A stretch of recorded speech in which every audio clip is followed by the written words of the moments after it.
오늘 함께 묵상할 성경 말씀은 민수기 13장 1절에서 20절 말씀입니다. 민수기 13장 1절에서 20절 말씀입니다. 오늘은 1절, 2절 말씀을 읽겠습니다. 여호와께서 모세에게 말씀하여 이르시되 사람을 보내어 내가 이스라엘 자손에게 주는 가나안 땅을 정탐하게 하되 그들의 조상 가문의 각 지파 중에서 지휘관 된 자 한 사람씩 보내라. 아멘. 오늘 함께 생각할 주제는 믿음으로 계산하기입니다. 바란 광야 가데스에서 모세는 백성들에게 가나안 땅으로 전진하기 전에 사람을 보내 경로를 탐색하고 도시에 대해 알아보고 보고하게 합니다. 각 지파마다 한 명씩을 뽑았고요. 우리가 잘 아는 눈의 아들 여호수아와 갈렙이 이 정탐꾼의 목록에 포함되어져 있습니다. 눈의 아들 호세아인 이 여호수아는 에브라임 지파였다는 것, 그리고 갈렙은 유다 지파였다는 것도 염두에 두시면 좋을 듯 합니다. 본문 민수기 13장은 하나님의 명령으로 시작합니다. 1절과 2절입니다. 여호와께서 모세에게 말씀하여 이르시되 사람을 보내어 내가 이스라엘 자손에게 주는 가나안 땅을 정탐하게 하되 그들의 조상의 가문 각 지파 중에서 지휘관 된 자 한 사람씩 보내라. 아멘. 여호와께서 모세에게 말씀하셨는데요. 가나안 땅을 정탐하라. 지휘관 한 사람씩을 보내라고 명령하셨습니다. 그리고 12명의 정탐꾼, 사실 각 지파에서의 지휘관들이 뽑혀 나옵니다.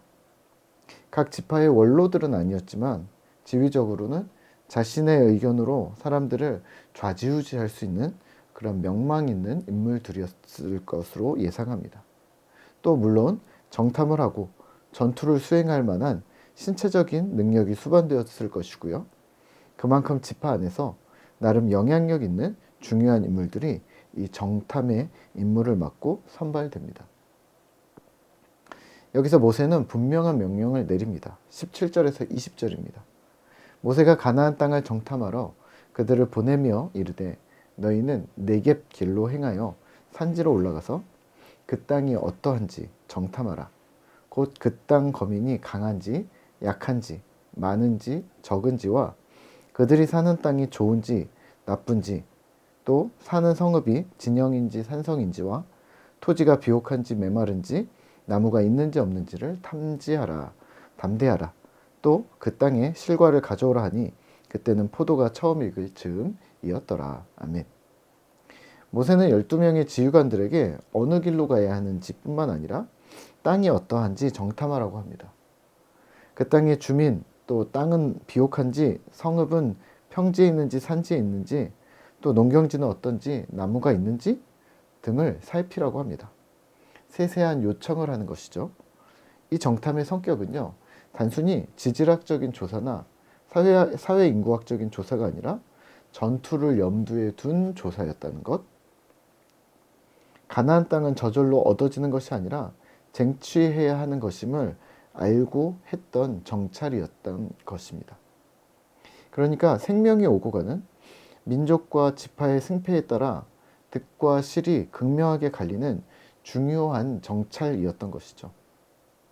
여기서 조금 더 막중한 임무에 대해 묵상한다면 본인뿐 아니라 자신의 가족, 일가 친척의 생명이 걸린 일이라는 걸 정확히 알고 있어야 합니다.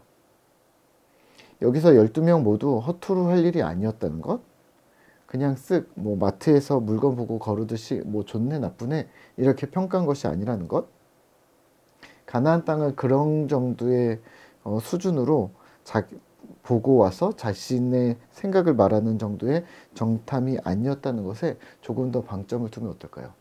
생명이 걸린 일이었구나 라는 것을 알고 있었다는 거죠. 그러면 오늘 말씀을 묵상하며 오늘 우리는 무엇을 기억해야 할까요?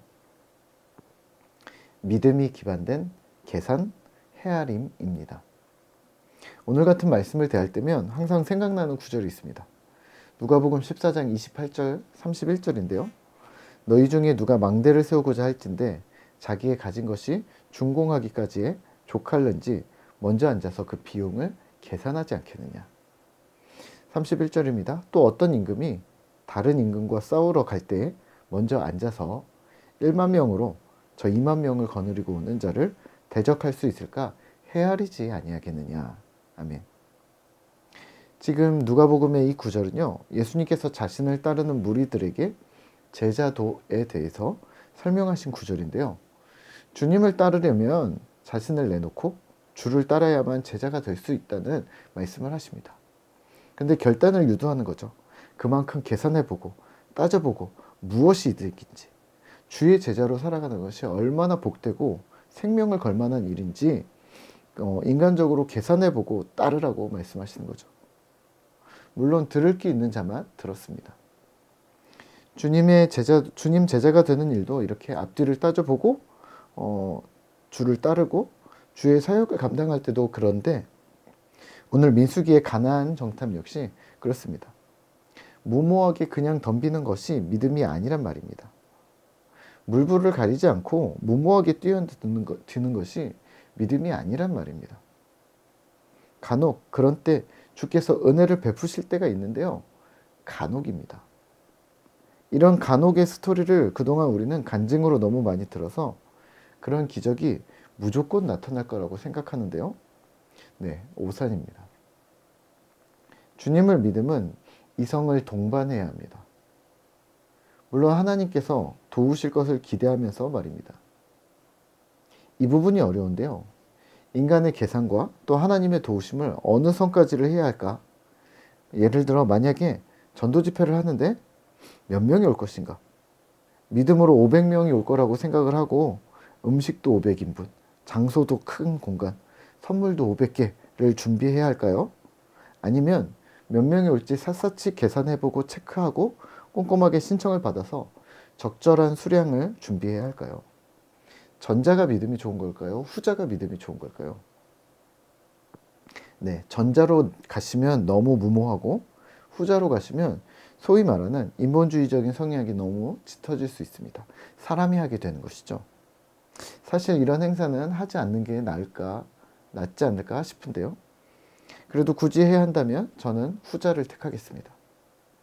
저희 교회가 그렇게 부자는 아니거든요.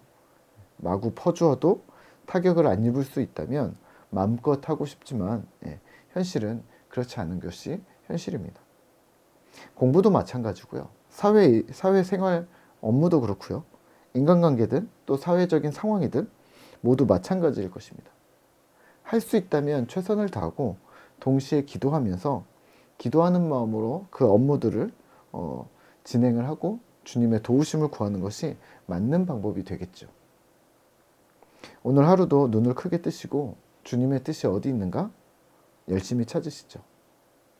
그리고 어떻게 주의 일을 담당할 것인가 함께 힘을 내시죠.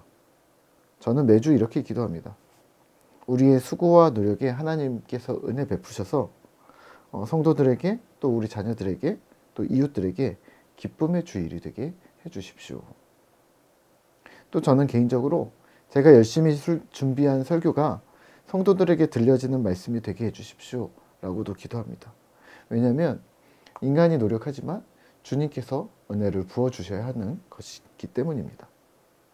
오늘도 각자의 자리에서 우리 각자가 맡은 본분을 따라서 힘을 내시는 꿈터 성도님들이 되시기를 기도합니다. 저 역시 제가 맡은 일들에 최선을 다하고 있겠습니다. 오늘도 화이팅입니다.